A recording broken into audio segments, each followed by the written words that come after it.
But just to clarify, well settled na yan whether sa jurisprudence or sa history ng Senate na mere filing of a case or mere pendency of the case does not stop the hearing, nor is it a reason for them not to discuss.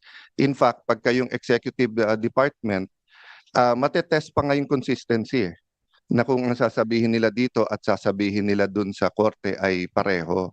Yung sub judice rule kasi, and correct me later on, Attorney Medina, kung mali, it's really more of to protect the integrity of the court and the fairness para hindi dinidiscuss yung case, para hindi sila ma-pressure.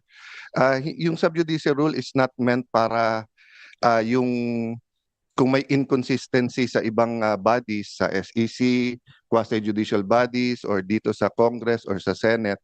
Kasi kung yun po ang kaso, di lahat ng ginagawa ng mga COM ngayon, ng mga TRICOM, QUADCOM, ang kailangan lang gawin ng witnesses nila ay mag-file ng kaso against themselves.